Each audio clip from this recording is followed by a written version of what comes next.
There are moments in a pilot's life when you realize that everything you studied, trained for, and prepared for over the years comes down to a few crucial minutes where there's no margin for error.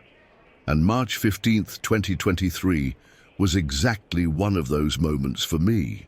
My name is Robert Mitchell, but everyone calls me Bob. I'm 42 years old, and I've been flying commercial aircraft for 18 years.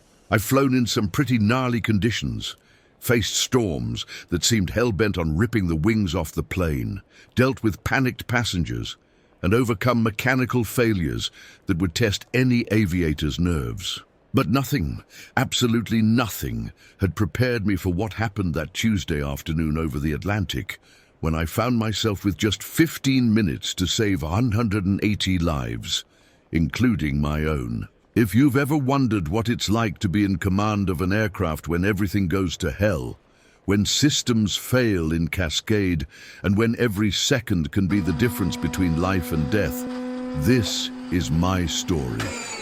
It's the story of how an explosion at 37,000 feet turned a routine flight into a desperate fight against time, physics, and fear itself. It was a typical Tuesday at Guarulhos International Airport. The sun was shining weakly through São Paulo's morning clouds, and I was getting ready for another international flight. This time, flight LA 8847, bound for Miami, a route I'd flown dozens of times before. Our aircraft was an Airbus A330-200, registration PT-MSK, a reliable bird that I knew like the back of my hand. I arrived at the airport at 09:30, like I always do, 2 hours before scheduled departure.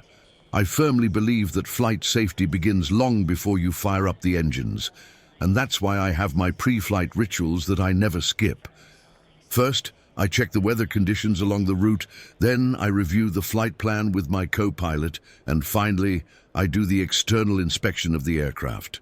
My co-pilot that day was Captain Sarah Williams, an incredibly competent pilot who's 35 years old with over 8,000 flight hours. Sarah and I had flown together several times before, and there was that professional chemistry between us that's fundamental when you're operating a 200-ton machine at nearly 600 miles per hour. She had a natural calm and technical precision that always impressed me. "Morning, Captain," Sarah said when we met in the briefing room. "I've already reviewed the route weather. We've got some turbulence forecast over the Caribbean, but nothing to worry about. The wind in Miami is favorable, and runway 08 right is operational." "Perfect," I replied, spreading the navigation charts across the table. "We're loading 89 tons of fuel, enough for Miami with Fort Lauderdale as alternate and still a good safety reserve. Takeoff weight will be 215 tons, well, within limits." We spent the next 45 minutes reviewing every detail of the flight: route, alternates, emergency procedures, destination and alternate airport conditions, and we even discussed some hypothetical failure scenarios. It's funny how life sometimes prepares you for situations you never imagine you'll face.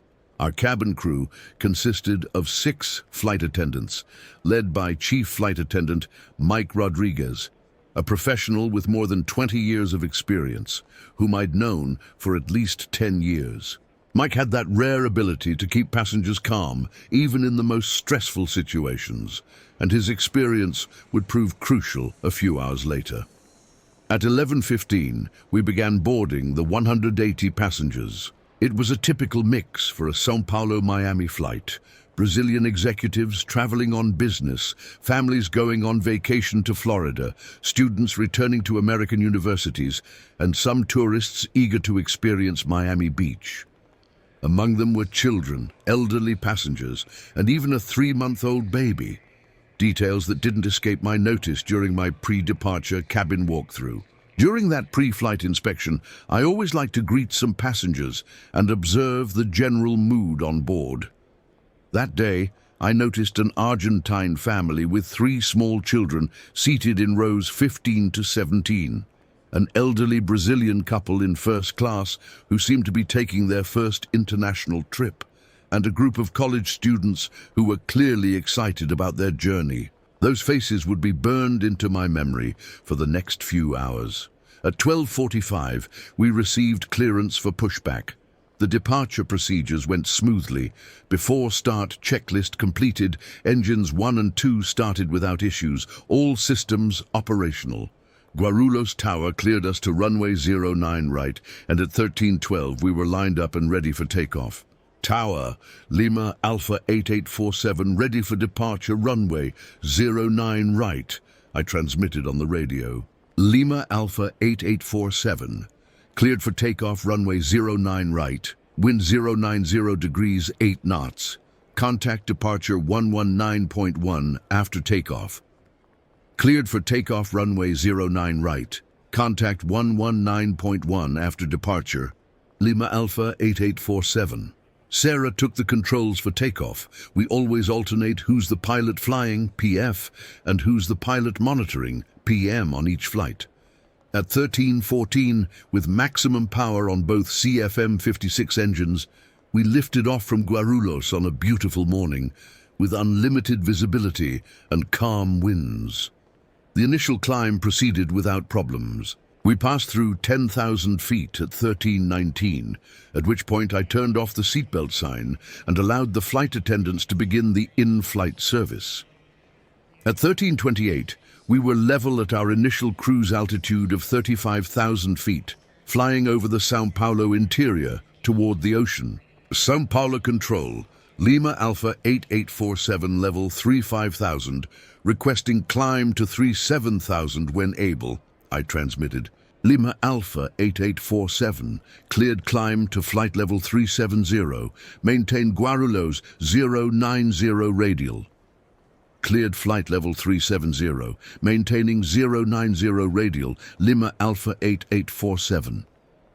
It was 13:35 when we began the climb to 37,000 feet. The airplane was performing beautifully, fuel consumption as planned, all systems operational, passengers relaxed. Sarah and I were discussing our plans for the Miami layover when, at 13:42, our lives changed completely. I was adjusting the HF radio frequency to establish contact with oceanic control when I heard a sound that no pilot ever wants to hear. A deafening bang coming from the right side of the aircraft, followed immediately by a violent vibration that made the entire aircraft shake as if it had been struck by lightning. Bang! The noise was so loud that some passengers screamed. Immediately, multiple alarms began sounding in the cockpit, and warning lights lit up like a demented Christmas tree. Engine 2, our right engine, had just exploded. "Holy shit!" Sarah yelled, her hands flying instinctively to the controls. My training took over. During dozens of simulator sessions, I'd practiced exactly this situation, but reality was far more intense than any simulation. The aircraft was being pulled violently to the right by thrust asymmetry, and I had to apply significant force on the left rudder and stick to keep the aircraft controlled. "I have control!" I shouted to Sarah. As captain and the more experienced pilot on the aircraft, it was my responsibility to take command in a critical emergency. "You have control," Sarah confirmed, already reaching for the emergency checklist. The next few seconds were crucial. I quickly looked at the Engine 2 instruments and saw exactly what I feared. EGT, exhaust gas temperature, at maximum, engine fire indication, pressure ratio at 0, and the vibration indicator completely red. The engine had self-destructed. "Fire engine 2!" Sarah announced, confirming what I'd already seen. "Executing engine fire checklist."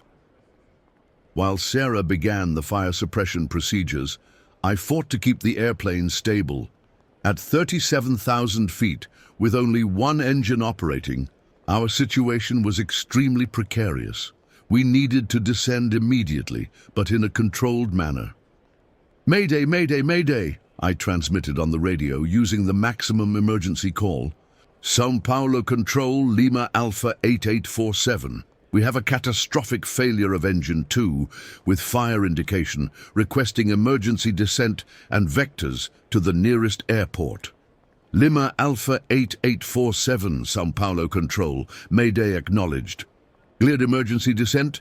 Maintain present heading. Advise intentions. Sarah had just completed the first stage of the engine fire checklist. Engine 2 fuel cut off, engine shut down, and first fire extinguisher bottle discharged. But when we looked at the fire indicator, the red light remained on. Fire not extinguished, Sarah reported with tense but controlled voice. Executing second shot. She activated the second and final fire extinguisher discharge.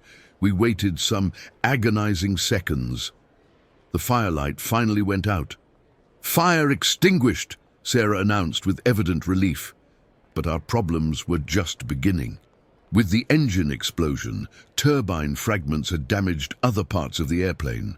Looking at the electrical panel, I saw that we'd lost generator 2, which meant we were operating on reduced electrical power.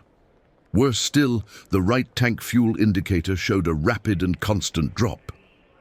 Sarah, look at the right tank fuel, I said, pointing to the indicator. She looked and her expression became grave. We have a significant leak. At this rate of loss, we're going to lose all fuel from that tank in less than 20 minutes. I quickly did the calculations in my head. With only one engine operating and a fuel leak, our range had been drastically reduced. Guarulhos was about 200 nautical miles behind us, and we weren't sure if we could make it there with the remaining fuel. São Paulo Control, Lima Alpha 8847, I transmitted. We confirm engine 2 failure with fire extinguished, but we have fuel leak from the right tank, requesting direct vector to Guarulhos and emergency equipment preparation. Lima Alpha 8847, understood. Cleared direct Guarulhos. Heading 270 degrees, descend to 15,000 feet, fire and rescue equipment being activated. Confirm souls on board and remaining fuel. Lima Alpha 8847, 186 souls on board, estimating 12 tons remaining fuel, but with active leak, I replied. It was 13:45, just 3 minutes since the explosion, but it felt like an eternity. I knew we had to act quickly. With a fuel leak and only one engine, every minute counted. Sarah, calculate our single-engine performance for landing at Guarulhos. I need to know if we can make it there, I said, while initiating a gentle left turn, directing the aircraft back towards São Paulo. While Sarah worked on the performance calculations, I thought about the 180 passengers behind us. They knew something was wrong. The explosion noise had been audible throughout the cabin, and they certainly felt the vibration and sudden trajectory change. It was time to inform them of the situation. I picked up the passenger microphone and, with the calmest voice I could project, made the announcement. Ladies and gentlemen, this is Captain Bob Mitchell speaking from the cockpit. A few minutes ago, we experienced a mechanical failure in one of our engines, which has been isolated and is under control. As a precautionary measure, we've decided to return to Guarulhos Airport, where we'll be landing in approximately 30 minutes. Please remain in your seats with your seatbelts fastened. Our cabin crew will guide you on safety procedures. Please remain calm. This aircraft is perfectly capable of flying safely on one engine. I switched off the microphone and looked at Sarah, who had finished her calculations. Her expression wasn't encouraging. Bob, with the current leak rate, and considering our single-engine performance, it's going to be tight. We'll reach the fuel limit, she said. If we have any delay or additional problem, it might not be enough. I knew she was right. It was time to consider closer alternatives. São Paulo Control, Lima Alpha 8847. What's the distance and weather conditions for Viracopos and Congonhas? Lima Alpha 8847. Viracopos is 120 miles at your 2 o'clock position.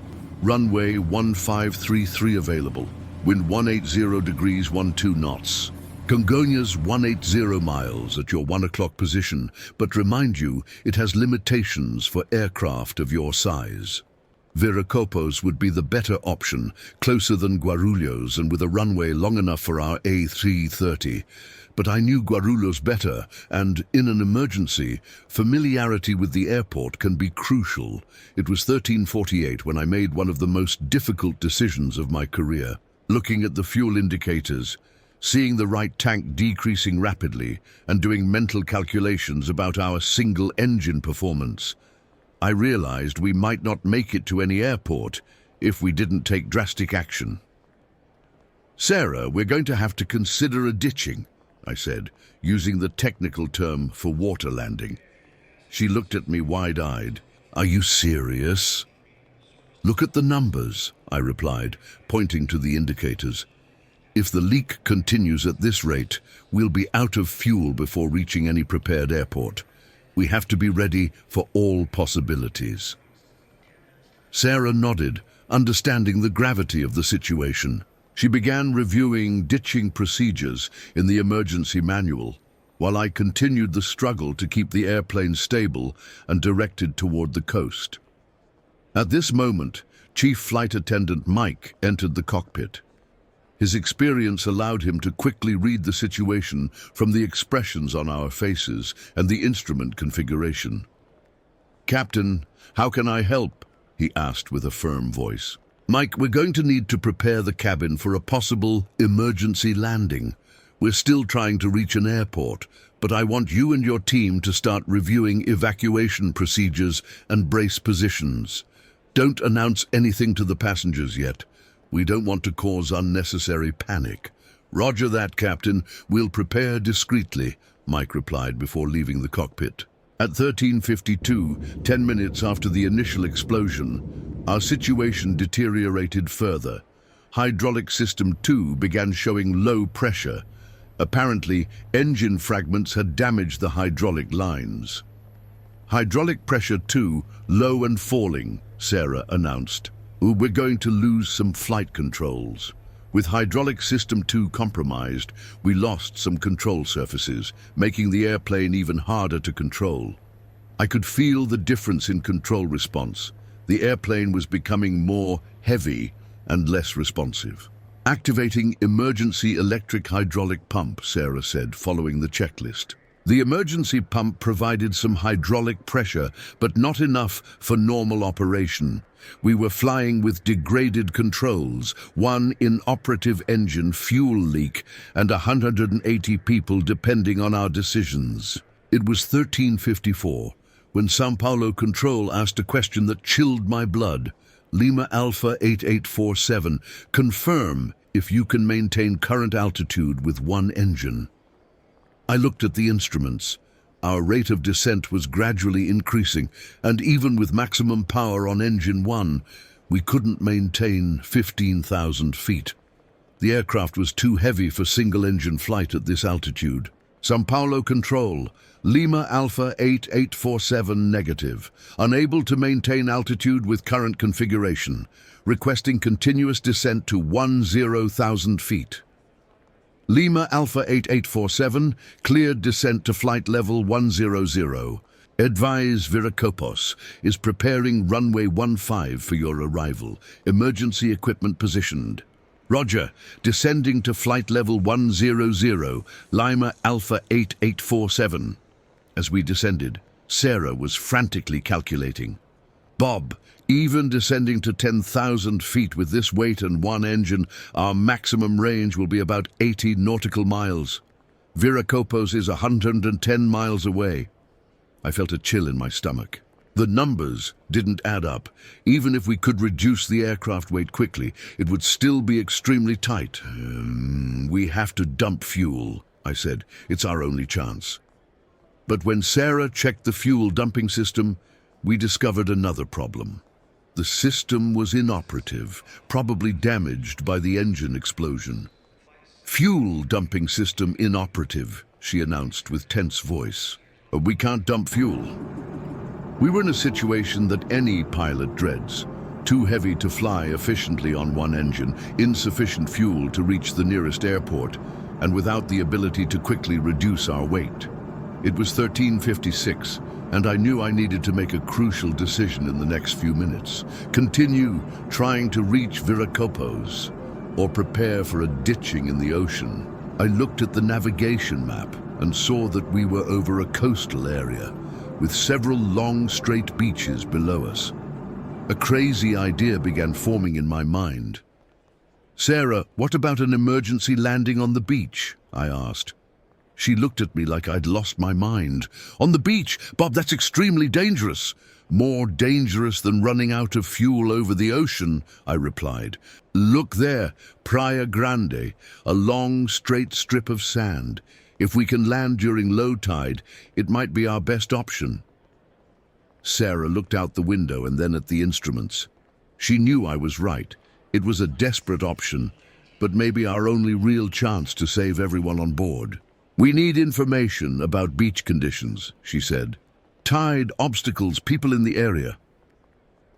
"São Paulo Control, Lima Alpha 8847, I transmitted. "We're considering an emergency landing on Praia Grande Beach. We need information on tide conditions and if the area can be evacuated." There was a long pause on the radio. I could imagine the controller trying to process what I'd just said. "Lima Alpha 8847, São Paulo Control. Understand emergency landing on beach? Confirm your intentions." "São Paulo Control, Lima Alpha 8847 confirms. With our fuel situation and single-engine performance, we're not certain we can reach a prepared airport. Requesting coordination with local authorities for Praia Grande evacuation. Lima Alpha 8847, understood. We're coordinating with Civil Defense and Fire Department for area evacuation. Keep us advised of your intentions." It was 13:58, and I knew we had at most 15 minutes of fuel remaining. We needed to make a final decision now. Sarah had found information about Praia Grande in the approach manual. "Bob, the beach is about 6 kilometers long, compact sand, and at this time the tide is low. If we can get an approach aligned with the beach, it could work." I looked at the fuel indicators. The right tank was almost empty, and the left showed only 2,500 kilograms, enough for maybe 10-12 minutes of flight. "It's our best shot," I decided. "We're going for the beach." At 14D, exactly 18 minutes after the initial explosion, we began our final approach for one of the most unusual landings in Brazilian commercial aviation history. But before starting the final descent, I knew I had to prepare the passengers for what was coming. I picked up the microphone again, took a deep breath, and made the most difficult announcement of my career. "Ladies and gentlemen, this is Captain Bob Mitchell again. Our situation has changed, and I need to be completely honest with you. Due to the fuel leak caused by the engine failure, we don't have sufficient fuel to reach a conventional airport. Therefore, we're going to make an emergency landing on Praia Grande Beach on the São Paulo coast. I know this sounds scary as hell, but this aircraft was designed for emergency landings, and I have complete confidence in our ability to do this safely. In the next few minutes, our cabin crew will guide you on emergency positions. Please follow all instructions calmly. We're going to get through this together." The silence that followed my announcement was deafening. Then, slowly, murmurs began, some muffled screams, and children crying. Through the interphone, I heard Mike and his team beginning to guide passengers on emergency procedures. "Attention, passengers. This is Chief Flight Attendant Mike. We're going to review emergency positions. When I give the command, brace, brace, you should lean forward, supporting your head on the seats in front, or on your knees, with your hands protecting your head." While Mike continued his instructions, Sarah and I focused on the most challenging task of our careers, landing a 200-ton Airbus A330 on a beach. At 14:02, we were at 5,000 feet, overflying the São Paulo coast. I could see Praia Grande stretching ahead of us, a long, straight strip of golden sand, with the ocean on one side and the city on the other. Fire trucks and ambulances were already positioning, and I could see people running off the beach area. "Configuring for landing," I announced. "Landing gear extending." Sarah lowered the landing gear, but immediately we heard an alarm. "Right main gear showing fault indication," she reported. "May be damaged by the explosion." Another problem for our already extensive list. A compromised landing gear would make the landing even more dangerous. "We're going to assume the right gear will collapse," I decided. "Prepare for a landing with the aircraft tilted to the right." At 14:04, we were at 2,000 feet, aligned with the beach. The sand looked firm and smooth, but I knew it would still be completely different from a concrete runway. Landing speed would have to be as low as possible, but not so low that we'd lose control. Speed 140 knots, descending through 1,500 feet, Sarah announced. Through the interphone, I heard Mike give the final command. Attention passengers, emergency position. Brace, brace, brace. At 14:05, we were 500 feet from the beach. I could see every detail of the sand, small waves breaking on the shore, and the flashing lights of emergency vehicles positioned ahead. My heart was beating so hard it felt like it would explode, but my hands remained steady on the controls. 200 feet, Sarah announced. 100 feet. 50 feet, speed 135 knots. The beach was approaching rapidly. It was now or never. 10 feet, 5 feet, contact! At 14:06, the main landing gear touched the sand of Praia Grande. I immediately felt the difference. The sand offered much less traction than a normal runway, and the aircraft began to skid slightly to the right. As predicted, the right gear collapsed a few seconds after touchdown, causing the aircraft to tilt violently. The noise was deafening, sand flying everywhere, aircraft structures groaning under stress, and the sound of metal scraping. I maintained pressure on the brakes, but not too much, to prevent the aircraft from flipping over. Slowly, very slowly, our speed decreased. 100 knots, 80 knots, 60 knots, 40 knots. At 14:07, Airbus A330 registration PTMSK finally stopped in the sand of Praia Grande, about 2 kilometers from the initial touchdown point. We sat in silence for a few seconds, hardly believing we were alive. Post-emergency landing checklist, Sarah said with a trembling voice. Engines shut down, battery master off, fuel off, I replied, following the procedures. Through the interphone, I heard Mike. Cabin crew, initiate emergency evacuation, overwing exits open. For the next 10 minutes, Sarah and I coordinated with the cabin crew the complete evacuation of the 180 passengers. The slides inflated properly, and in less than 8 minutes, everyone was out of the aircraft and being attended to by rescue teams. When we finally left the cockpit and went down the evacuation slide, I had my first opportunity to see the damage caused by the engine explosion.